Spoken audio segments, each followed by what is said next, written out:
My little townhouse in northeast Portland had become my sanctuary. The afternoon light filtered through the lace curtains my late husband Tom had helped me hang 20 years ago, casting gentle shadows across the framed photographs on the mantel. Our children at their graduations, family vacations to the Oregon coast, Tom's last birthday before the stroke took him. I was 68 years old, and for the past 6 months, my sanctuary had transformed into something else entirely. A battlefield where I fought breast cancer with every ounce of strength I had left.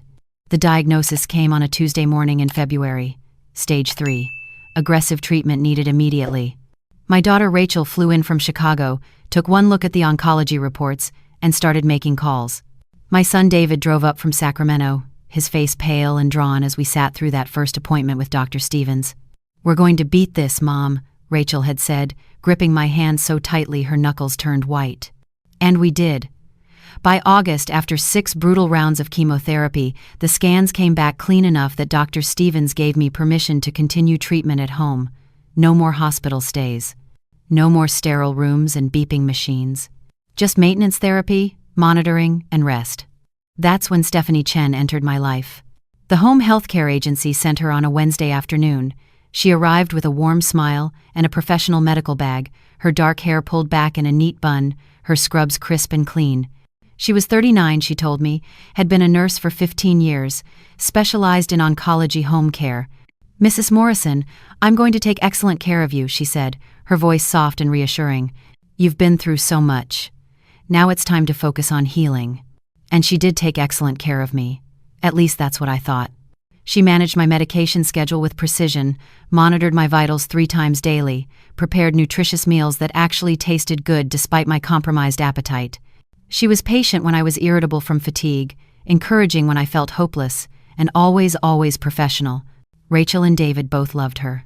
During their weekly video calls, they'd thank Stephanie for being there when they couldn't be. "You're a godsend," Rachel told her once. "I don't know what we'd do without you." Stephanie just smiled modestly. "It's my calling, helping people through their most difficult times." By September, I was feeling stronger. The nausea had mostly subsided, my appetite was returning, and I could walk around the neighborhood for 20 minutes without feeling dizzy. Dr. Stevens was pleased with my progress. The maintenance therapy was working. But then October came, and something shifted. I started feeling weaker again, nothing dramatic, just a persistent fatigue that sleep couldn't cure. Dizzy spells in the afternoon, a tremor in my hands that hadn't been there before. When I mentioned it to Stephanie during my Wednesday morning vitals check, she frowned thoughtfully. "It could be the cumulative effect of treatment," she said, making notes in her tablet. "Sometimes patients experience delayed side effects. I'll adjust your supplements and let Dr. Stevens know." The dizziness got worse. I mentioned it again the following week. "These things take time, Patricia," Stephanie said, her voice patient but firm. "Your body has been through tremendous trauma. Healing isn't linear." I wanted to believe her. She was the medical professional after all. She'd seen hundreds of cancer patients. I was just one elderly woman who'd watched too many episodes of Mystery Diagnosis on television. Then the bathroom sink in my bedroom started backing up. It was a Friday morning in late October. I'd just finished brushing my teeth when I noticed the water draining slower than usual.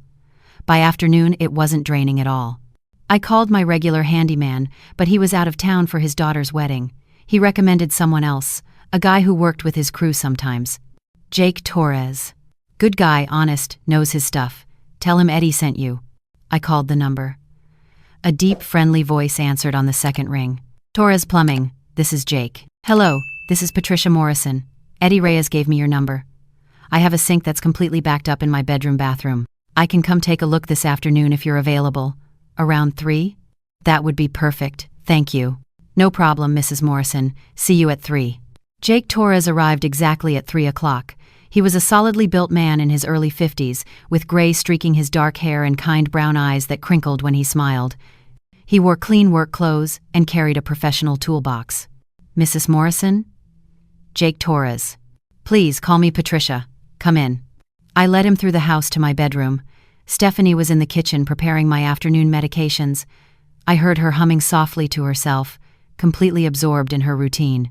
"Bathrooms through here," I told Jake, gesturing to the door beside my dresser. He set down his toolbox and examined the sink. "Looks like a clog in the drain pipe. Probably hair and soap buildup. Should be straightforward. How long do you think it'll take? Maybe an hour. I'll need to remove the P-trap, possibly snake the line. I'll be in the living room if you need anything. I left him to work and went to the living room where Stephanie was setting up my afternoon medication tray. She had her medical bag open on the coffee table, several small bottles arranged in a precise line. "Who's that?" she asked, glancing toward the bedroom. "Plumber. The bathroom sink is backed up." "Oh." She returned her attention to the medications. "You should have told me. I could have tried to fix it." "It's fine," he came recommended. I settled into my recliner while Stephanie prepared my IV for the afternoon infusion. This was part of my maintenance therapy, supplemental vitamins and medications delivered directly into my bloodstream to help my body recover from the chemotherapy. Stephanie had been administering these infusions for 6 weeks now, always careful, always professional. She inserted the IV needle into my port with practiced efficiency. "This should take about 45 minutes. Try to rest." I closed my eyes, feeling the familiar cool sensation as the fluid entered my system. The house was quiet except for the occasional clang of tools from the bathroom. I must have dozed off because I jolted awake to the sound of footsteps. Jake was standing in the living room doorway, his face pale, his expression tight.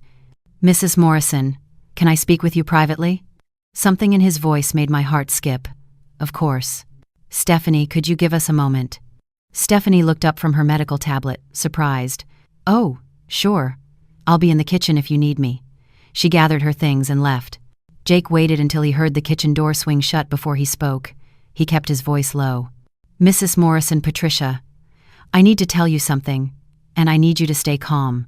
The room suddenly felt very cold. "What is it?" "I was under your sink, and I could hear through the wall into the kitchen.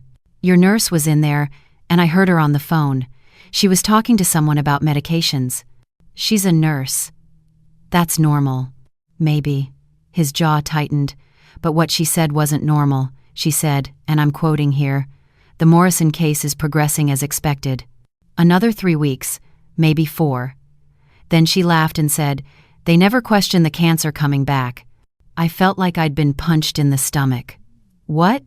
"There's more. While I was fixing the sink, I noticed something. Your bathroom counter has a lot of medication bottles on it, right? One of them had rolled under the sink cabinet. I picked it up to put it back, and I saw the label." He pulled out his phone and showed me a photo. It was a small glass vial labeled insulin, Novolog 100 units divided by ml.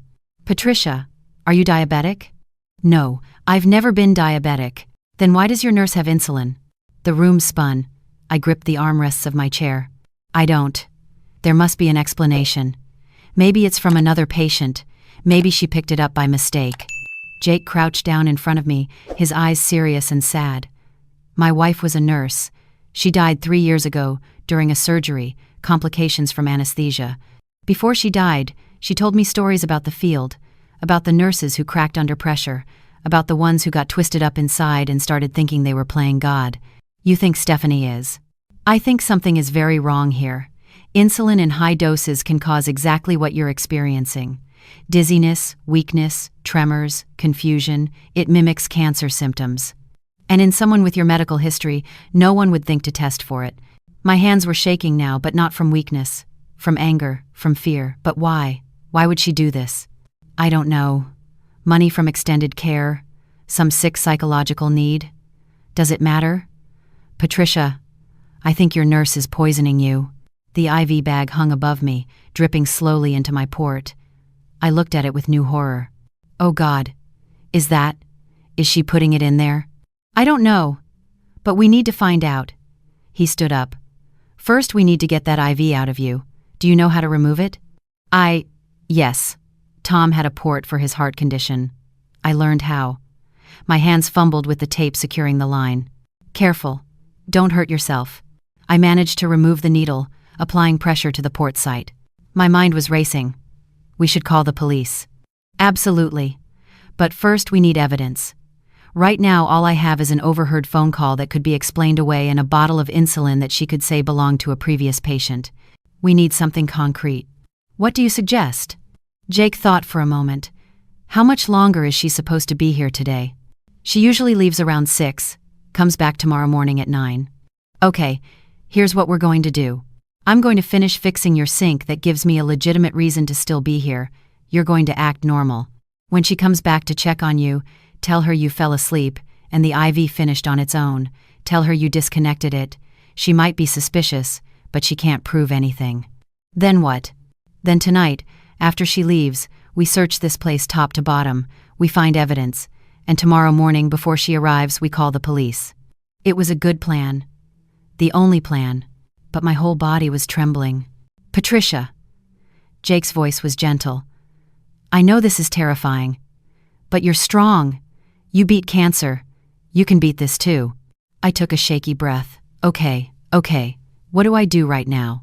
Act like we just had a normal conversation about plumbing. I'm going to go back to work. You rest.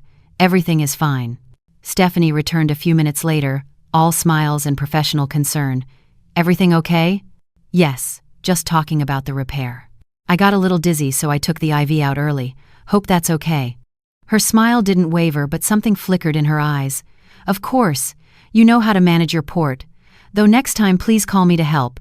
I will. She checked my vital signs, made some notes, and packed up her supplies. I'll see you tomorrow morning, Patricia. Get some rest tonight. I will. Thank you, Stephanie. The moment she left, my composure crumbled. Jake had finished the sink and was cleaning up his tools. He locked the front door behind Stephanie's car and came to sit across from me. You did great, he said. Now let's figure out what the hell is going on. We started in the most obvious place, Stephanie's medical bag. She always left it in the hall closet overnight, restocking it each morning from supplies she kept in her car. I felt like a criminal rifling through it, but Jake reminded me that my life might depend on what we found. The bag was meticulously organized. Bandages, syringes, alcohol swabs, all the standard equipment.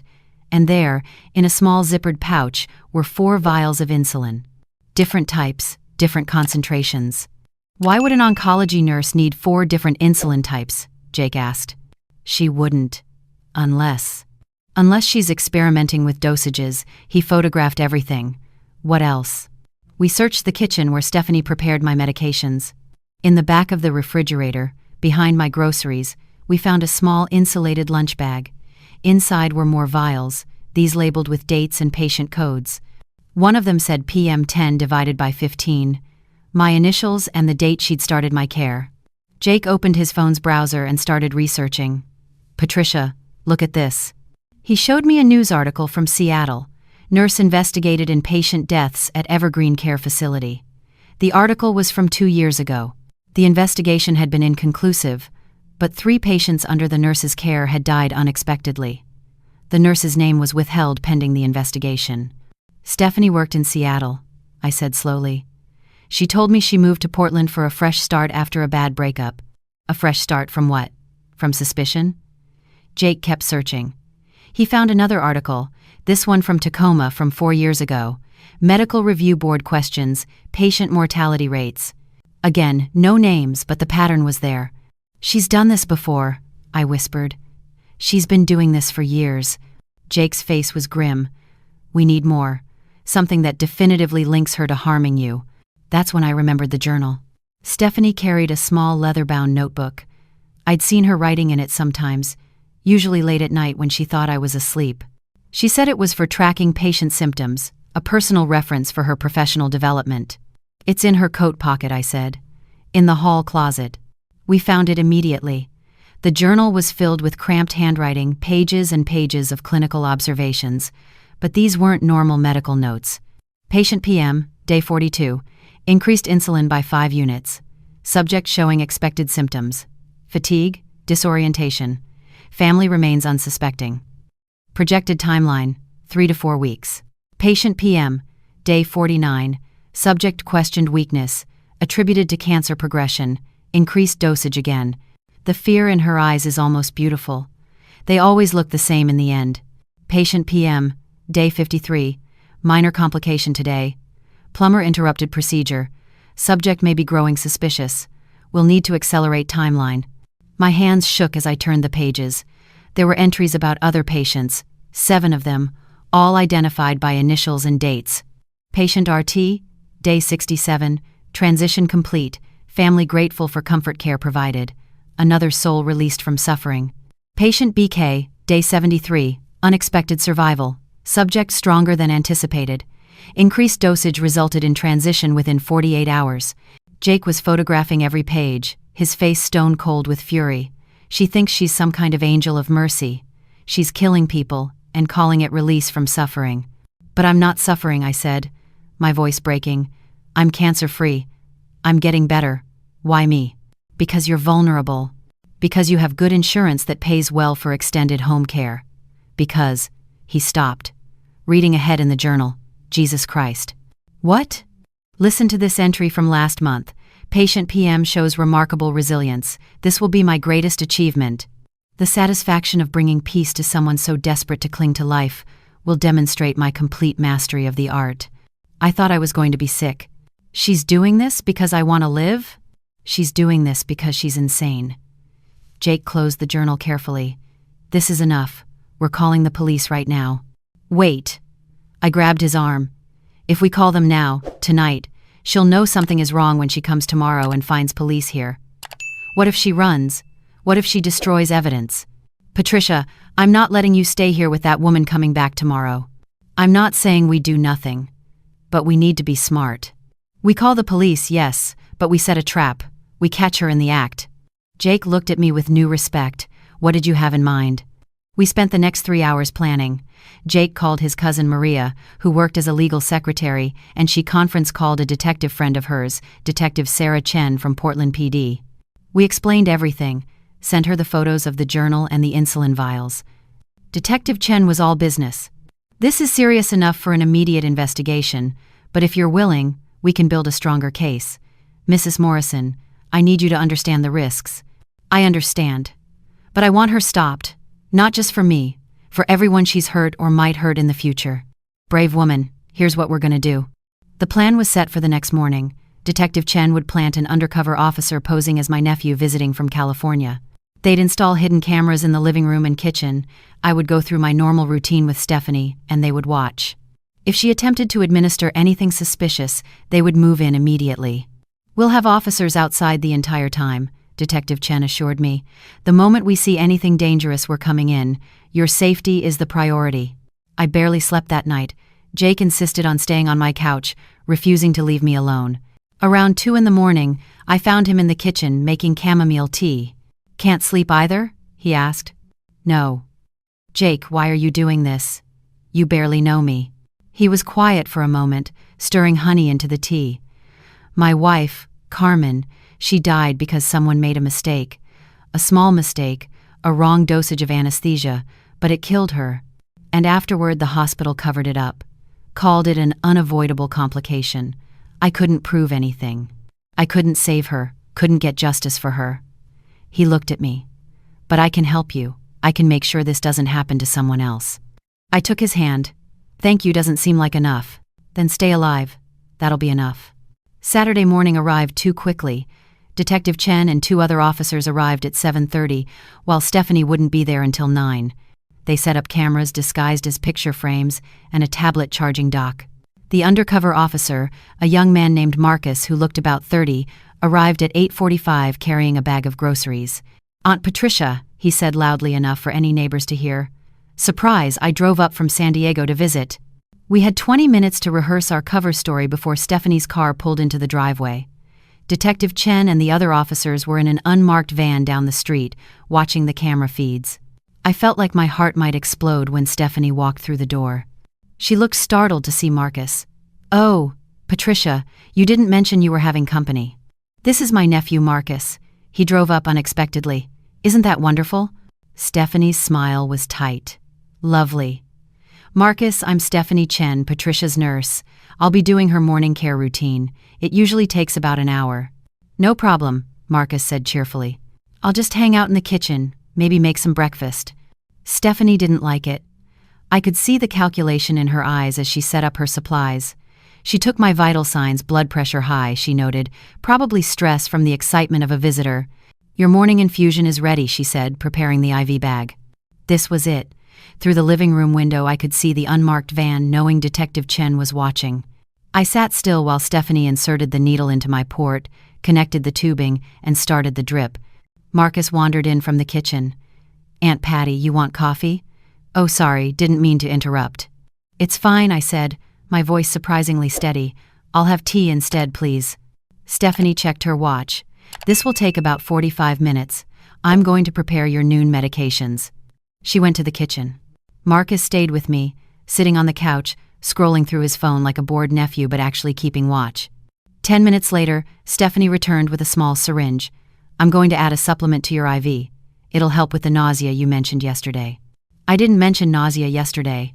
She blinked. Didn't you? I must have been thinking of another patient. Still, this will help with general wellness. I watched as she moved toward the IV line, syringe in hand. Stephanie, what exactly is in that syringe? Just vitamins and electrolytes, standard supplementation. Can I see the vial? Patricia, I'm the medical professional. You need to trust me. Show me the vial, Stephanie. Her face hardened. This is ridiculous. If you don't trust my medical judgment, perhaps you need a different nurse. Perhaps I do. The front door burst open. Detective Chen and 3 uniformed officers rushed in. Stephanie Chen put down the syringe and stepped away from the patient. Everything happened so fast. Stephanie's face went through a cascade of emotions: shock, fear, rage, then something colder: calculation. This is insane, she said, setting down the syringe carefully. I'm administering proper medical care. If you interfere, you're endangering my patient. We have a warrant for your arrest on suspicion of attempted murder, assault, and fraud. Detective Chen moved forward with handcuffs. You have the right to remain silent. Wait, I said. Everyone looked at me. Stephanie, before they take you, I want to understand. Why? I was getting better. I was going to survive. For a moment, her professional mask slipped completely. What I saw underneath was chilling, not a person but something hollow and cold. You people, she said softly, clinging to your meaningless existences, fighting so hard for a few more years of deterioration and pain. I was giving you peace. I was helping you. I didn't want your help. I wanted to live. Life is suffering. Death is release. I'm a healer. I heal by ending the suffering. You're a murderer, Marcus, the undercover officer said flatly. They took her away in handcuffs. A forensics team arrived to collect evidence. Detective Chen disconnected my IV and called an ambulance. We're taking you to the hospital to get checked out. We need to document any substances in your system. At the ER, they ran every test imaginable. Blood work, urine analysis, glucose monitoring. Dr. Stevens came personally, his face gray with shock when he heard what happened. Patricia, I am so sorry. I signed off on home health care.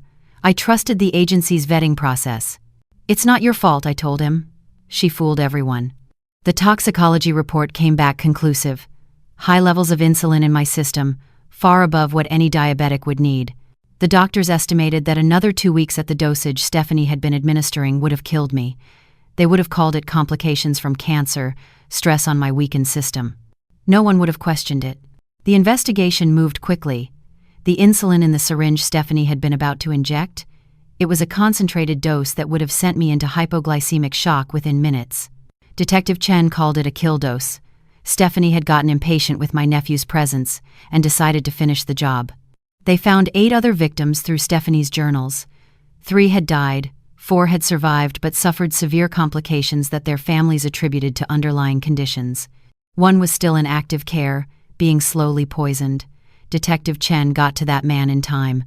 The press called Stephanie an angel of death. The trial was extensive, drawing national attention.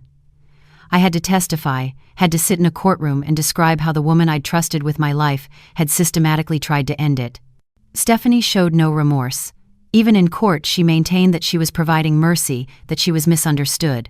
The jury deliberated for less than 3 hours, guilty on all counts. The judge sentenced her to 25 years to life in prison, with no possibility of parole. I should have felt triumphant. Instead, I just felt tired. The months after the trial were difficult. I had nightmares. I couldn't be around medical professionals without panicking. I had to change oncologists because Dr. Stevens's office reminded me too much of how it all started. I went through trauma therapy, learned techniques for managing anxiety and hypervigilance. But I also healed in ways I hadn't expected. Jake became one of my closest friends. He checked on me daily at first, then weekly, then just regularly as friends do. He helped me interview new caregivers when I briefly needed help during a bout of pneumonia. He taught me basic plumbing so I'd never have to call a stranger again. We both laughed when I flooded the basement on my first solo attempt. Rachel and David visited more often, guilty that they hadn't been there when I needed them most. I told them there was nothing they could have done, that Stephanie had fooled everyone. Eventually, they believed me. I became an advocate for better screening procedures for home healthcare workers. I testified before the state medical board, helped draft new legislation requiring more thorough background checks and ongoing monitoring. 3 other states adopted similar laws. Dr. Chen, Detective Sarah Chen, who led the investigation, became a friend too. She told me I had saved lives by being brave enough to set the trap, to risk my own safety to catch Stephanie in the act. Most victims don't fight back, she said over coffee one afternoon. They die without ever knowing what happened. You fought. You won. 2 years after Stephanie's conviction, I got a call from Dr. Stevens's office. My 5-year cancer-free milestone was approaching. Would I like to come in for a celebratory checkup? I went, and the scans were perfect. No signs of cancer. My body had healed from both the disease and the poisoning. I was, by all medical definitions, cured. That evening, Jake came over to help me plant a garden. It was spring, and the Oregon sunshine was warm and golden. We planted tomatoes and herbs and flowers, getting our hands dirty, laughing at my terrible attempt to install a garden trellis. You know, I said, sitting back on my heels, I spent so many years taking care of everyone else. Taking care of Tom when he was sick, taking care of the kids when they were young, taking care of my parents at the end. And when it was finally my turn to be taken care of, someone tried to kill me for it. But they didn't succeed, Jake pointed out. You survived. I did more than survive. I lived. I'm still living. We sat in the garden as the sun set, 2 people who'd been broken by loss and trauma but had somehow found their way to something like peace. Jake's wife Carmen was gone, but her compassion lived on in how he'd saved my life. My husband Tom was gone, but his love lived on in how I'd fought to stay alive, to see my grandchildren grow, to experience more sunsets and springs and ordinary miracles. Last week, I received a letter from one of Stephanie's other victims, a man named Robert who survived because police reached him in time after finding his name in her journal. He thanked me for my courage in setting the trap, for being willing to risk everything to expose her. You saved my life, he wrote. I will never forget that a stranger cared enough to put herself in danger for people she'd never met. I keep that letter on my mantle, next to the photos of my family. It reminds me that even in our darkest moments, even when we're at our most vulnerable, we have the power to choose courage over fear. I'm 70 years old now. I've been cancer-free for 5 years. I volunteer at a survivors support group, mentor newly diagnosed patients, and work with the state medical board on caregiver reform. My house is no longer just my sanctuary, it's my headquarters for a life that's fuller and more purposeful than I ever imagined. And sometimes, on quiet Saturday mornings, Jake comes over with his toolbox and we find something that needs fixing.